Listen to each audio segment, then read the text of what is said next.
할렐루야. 6월 PBA 존중받은 초대 한국교회 이야기를 강의하고 있는 신영철 목사입니다. 지난주 구한말 나라가 어렵고 힘든 상황에서 또 다른 희망이 된 한국교회의 모습을 살펴보았습니다. 1907년 평양 대부흥과 성령님의 큰 역사는 이 나라와 백성들을 위로하였고 교회가 부흥하고 성장하는 계기가 되었으며 절망을 딛고 일어설 힘을 주었습니다. 오늘은 6월 PBA 이제 마지막 시간으로 일제강점기의 한국교회의 특징인 나라 사랑의 모습을 살펴보겠습니다. 특히 배고인 사건과 3.1 만세운동을 중심으로 초대 한국교회 성도들이 나라와 민족을 위해 헌신하는 모습을 살펴보겠습니다. 일본은 세계 무대에 등장한 신생 강국이었습니다. 서구식으로 개편된 군인과 현대화된 무기를 가진 일본은 청나라와 러시아와 전쟁을 벌여 승리함으로써 막강한 힘을 세계에 과시합니다. 또 1905년 11월 강압으로 을사늑약을 맺고 대한제국의 외국권을 강탈했습니다. 일본은 1905년 7월과 8월 일본 장군 가스라와 미국 장군 테프트 사이에 이루어진 가스라 테프트 밀약과 같은 해 영국과 맺은 제2차 영일 동맹에 의해 한국의 지배권을 확보했습니다. 한국은 이런 움직임을 알면서도 저항할 힘이 많지 않았습니다. 이후 일본은 1905년부터 1909년까지 한일 강제 병합 전까지 비교적 조용한 방법으로 기독교 학교들을 점령하고 간섭함으로써 기독교의 영향을 줄이고자 했습니다. 그러나 1910년 한일 강제 병합 이후로 일본의 자세는 완전히 달라졌습니다. 안중근, 장인환, 점령훈 등 한일 강제 병합 전후에 일어난 테러 사건의 연루자들이 모두 기독교인이었기 때문에 기독교는 경계의 대상이 됩니다.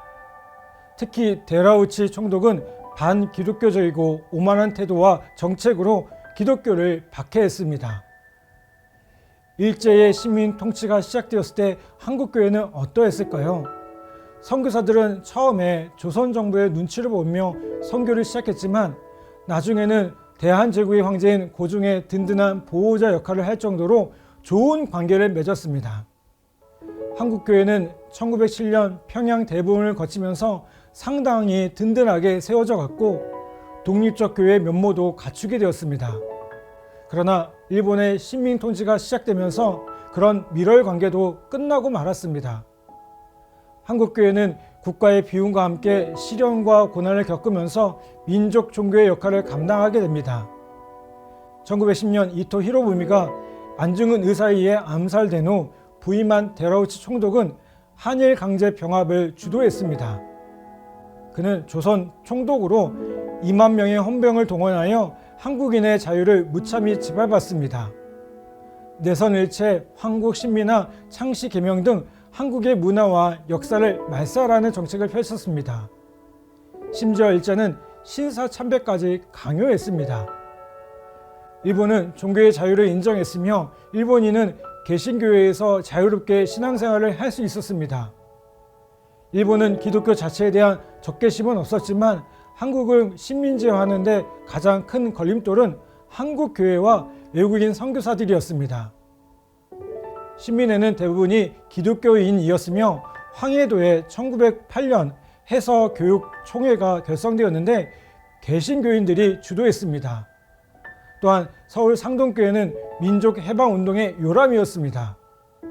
한국 주재 외국 선교사들은 교회가 정치적 소용돌이에 휩싸이길 원하지 않았습니다. 정교 분리의 원칙을 강조하고 교육을 통한 계몽을 말하였습니다. 그럼에도 일제는 한국에 머문 외교 선교사를 자신들에게 대항하는 집단으로 보았습니다. 뿐만 아니라 일본은 한국교회를 정치적 집단으로 간주했습니다. 실제로 뜻있는 개신교인은 민족의 비운 앞에서 독립을 위하여 국민 계몽 운동을 펼쳤습니다.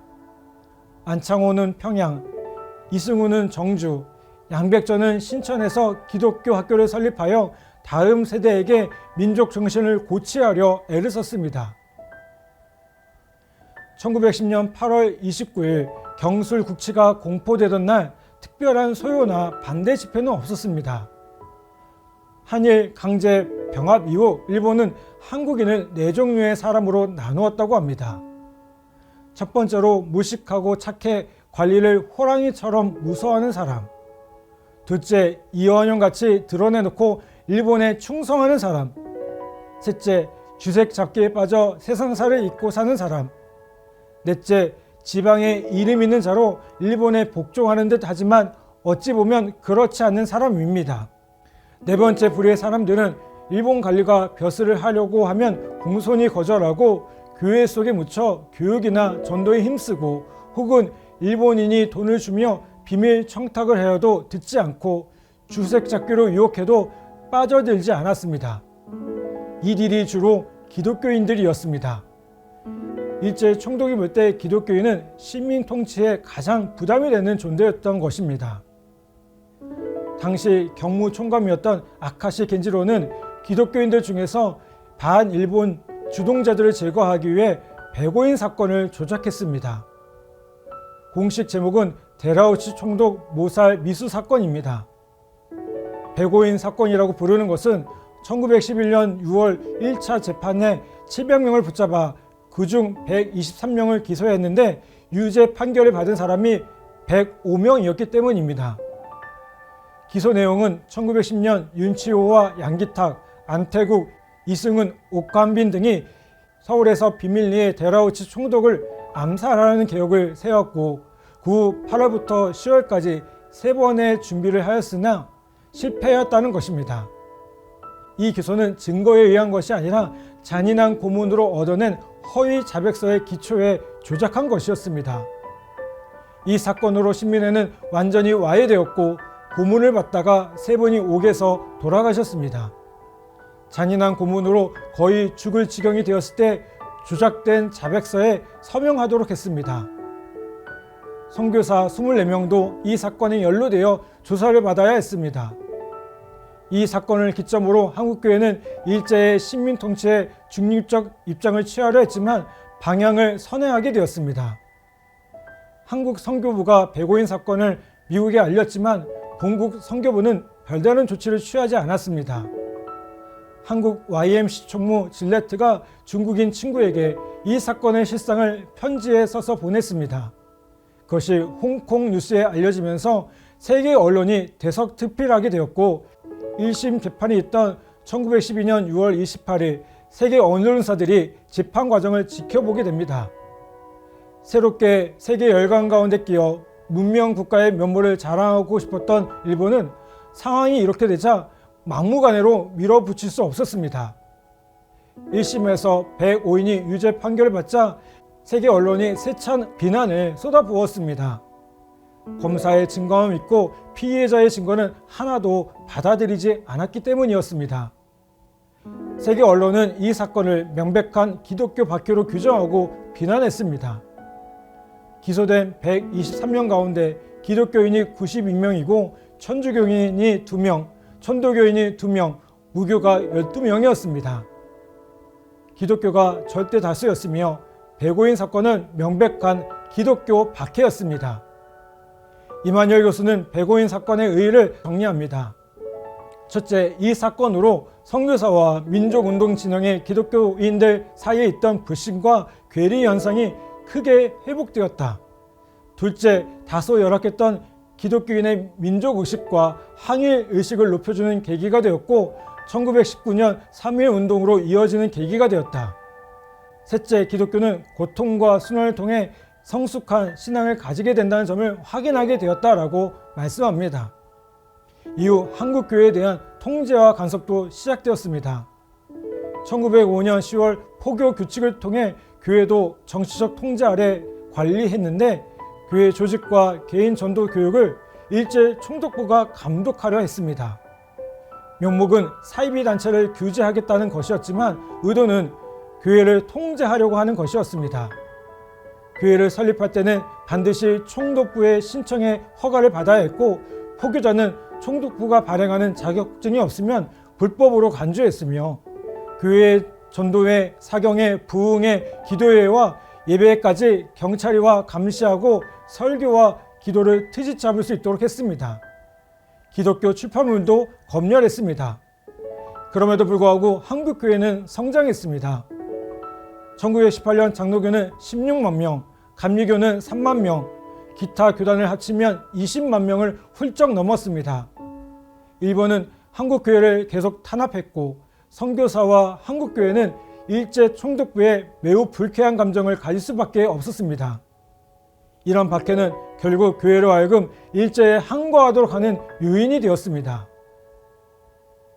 1910년 한일 강제 병합 이후 대한제국과 한민족은 역사에서 사라졌습니다. 뜻있는 사람들은 중국이나 미국으로 망명해 독립운동을 하였으며 국내에서도 비밀리에 독립을 위한 조직이 꾸려졌습니다. 그런 가운데 한국인은 일제의 잔악한 군정과 한민족 말세 정책에 고통받았습니다. 임금, 교육, 법 적용에 있어서 한국인은 노골적으로 차별받았으며 언론 집회, 결사의 자유가 박탈되었고 종교의 자유, 한국인의 해외여행과 유학이 제한되었습니다. 비옥한 토지를 빼앗아 갔으며 공창제도를 활성화하고 마약을 방임하도록 함으로써 한국 청년들을 비도덕적 태폐에 빠지도록 조장했습니다. 이런 상황 속에서 제1차 세계대전 후 패전국의 식민지 처리를 논의하기 위해 파리 강화회의가 열렸는데 미국의 윌슨 대통령은 민족 자결주의를 주장하게 됩니다. 패전 강대국이 약소국을 지배하는 일이 끝나야 함을 천명한 것입니다. 사실 윌슨의 민족 자결주의는 한국과 전혀 관련 없었습니다. 그럼에도 불구하고 모든 민족은 자기 결정권을 가질 수 있고 그래야 한다는 보편적 당위성을 주장하므로 국가 재건과 독립이라는 희망의 불씨가 다시 살아나게 됩니다. 1919년 2월 8일 일본에 거주하던 한국 유학생들이 독립선언서와 결의문을 일본 정부와 각국 공관과 언론기관에 발송한 후 400여 명이 모여 독립선언을 발표합니다. 이런 상황에서 1919년 1월 21일 고종 황제의 서거가 있었고 고종 황제를 일본인이 독살했다는 소문이 파다했습니다. 고종 황제의 장례식이 3월 3일이었는데 이날 독립을 위한 시위를 계획했다가 일본 경찰의 경계가 강화될 것을 염려하여 3월 1일로 바꾸었습니다. 3.1운동은 6당 최남성이 작성한 독립선언서 발표와 더불어 시작되었습니다. 파고다 공원에서 해주교회 정재웅 전도사가 독립선언서를 낭독한 뒤 운집한 시민들은 태극기를 들고 독립만세를 외치며 시위 행진을 시작하였습니다. 이렇게 시작된 만세운동은 삽시간에 전국으로 퍼져나갔습니다. 3월 1일을 기점으로 거의 1년 동안 시위가 계속되었습니다. 참가한 연 인원이 200만 명, 집회수가 2달 동안 1,500회 이상이나 되었습니다. 물론 3일 만세운동은 비폭력 시위로 지극히 평화적으로 진행되었습니다. 3.1 운동에는 전국 교회가 동시다발적으로 일어나 만세를 부르며 일제에 항거했습니다. 평양에서는 이날 낮 1시에 장대원 교회와 남사면 교회가 독립선언식을 갖고 시가행진하였습니다. 진남포에서는 감리교 학생 120여 명이 시위의 주도적 역할을 하였고 원산에서는 정충수 목사와 광명리, 이가순 전도사 등이 중심이 되어 시위에 임하였습니다. 부산에서는 3월 11일에 기독교인들과 일신 여학교 학생들이 합세하여 시위운동을 전개하였습니다. 함경북도 성진에서는 3월 1일 기독교계 보신학교 학생들을 중심으로 군중 200여 명과 함께 시위하였으며 광주에서는 숭일, 수피아, 광주 농업학교 학생들이 주도로 시위가 일어났습니다. 이렇듯 기독교 학교를 중심으로 하여 한국교회는 솔선하여 3.1 운동을 주도하였으며 민족의 고난을 대신 짊어지려는 교회의 성숙한 모습을 보여주었습니다. 시위의 원인이 기독교에 있다고 판단한 일제는 교회를 대상으로 탄압을 감행했습니다. 총독부는 경찰과 헌병을 풀어 예배당을 파괴하고 종탑을 헐었으며 성경책을 압수하여 불살랐습니다. 총독부의 교회 박해는 강서 사천교회 학살사건, 정주교회 학살사건, 서울 십자가 사형 사건 등 이루 헤아릴 수 없이 많았습니다.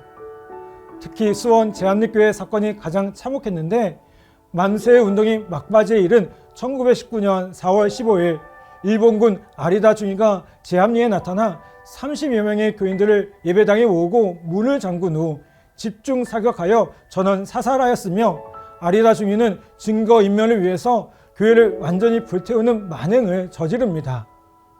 뿐만 아니라 제암리 마을의 집도 34채나 태워버리기도 했습니다. 조선 총독부 공식 발표에 의하면 3.1 운동으로 사망한 자가 568명, 부상자가 1,569명, 체포되어 공소된 자가 1만 9,054명이었습니다.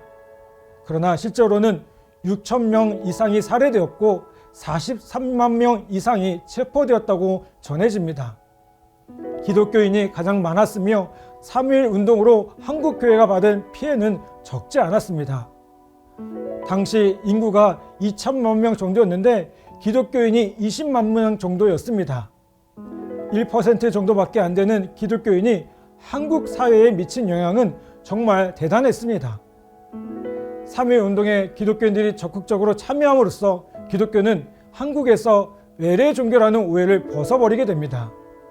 기독교인은 나라와 민족을 위해 앞장섰을 뿐만 아니라 고통과 고난을 감당함으로써 존경의 대상이 되었습니다. 선교사들도 3.1 운동 때 기독교인들이 박해받는 것을 보고 적극적으로 일본의 악행을 세상에 알리는 역할을 합니다. 평양 숭실교회 교사였던 모리 선교사는 독립선언서를 영어로 번역하고 시위에 가담한 학생들을 보호했다는 이유로 재판을 받게 되고 6개월 동안 강제 노역을 하게 되는 등 선교사들도 일제로부터 핍박을 받게 됩니다. 이후에도 한국교회는 일제강점기에 신사참배를 강요받게 되고 큰 어려움을 겪었지만 한국교회는 오히려 더 든든히 뿌리 내렸으며 나라 사랑의 정신은 더 확고해져서 어렵고 혼란한 시기에 등불과 같은 역할을 충실히 감당했습니다. 이제 강의를 마무리합니다. 4주간 존중받은 초대 한국교회 이야기라는 주제로 PBA를 진행했습니다. 짧은 기간에 강의하다 보니 미처 다루지 못한 부분도 많이 있어 아쉬움이 남습니다. 그러나 초대 한국교회 성도들과 선교사님들의 헌신을 통해 지금 우리가 있다는 것을 다시 한번 생각하게 됩니다. 뜨겁고 순결했던 초대 한국교회 성도들의 신앙을 잘 이어가고 다음 세대에도 이 신앙을 전수하는 우리가 되기를 간절히 바랍니다. 제가 마무리 기도하겠습니다. 하나님, 나라와 민족이 어려운 시기에 기도하며 나라 사랑의 모습을 보여준 신앙의 선배들을 기억합니다. 저희들도 나라를 위해 날마다 기도하게 하시고 다음 세대에게 삶을 통해 믿음의 본을 보이는 삶이 되게 하여 주시옵소서. 예수님의 이름으로 간절히 기도하옵나이다. 아멘.